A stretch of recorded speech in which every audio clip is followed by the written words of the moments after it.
ખાસા એવા લોકો ઇમ્યુનિટીની વાત કરે છે. સો એ ઇમ્યુનિટી તમારા શરીરને ઘણા એવા રીતોથી એફેક્ટ કરી શકે છે. પહેલું કામ, ઇમ્યુનિટીનો શું કામ હોય છે? તો ઇમ્યુનિટીનો કામ છે કે તમને બહારથી કોઈ બી ઇન્ફેક્શન આવે એનાથી બચાવવાનું.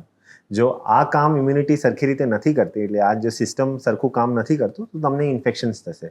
આને રોગ પ્રતિકારક શક્તિ જે છે નબળી હોય એવું કહેવાય, કે ઇમ્યુનો ડેફિશિયન્સી ડિસઓર્ડર્સ કહેવાય ઇંગ્લિશ ભાષામાં.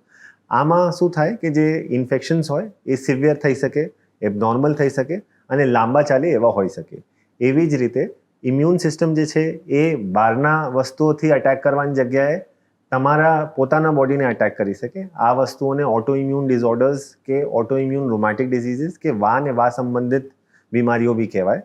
એવી જ રીતે આ જે ઇમ્યુનિટી છે, જો એ હાર્મલેસ વસ્તુ કે જે વસ્તુને અટેક ના કરવી જોઈએ એવી વસ્તુને અટેક કરી દે બહારની, તો એને એલર્જી કહેવાય કે હાઇપર સેન્સિટિવિટી ડિસઓર્ડર્સ કહેવાય.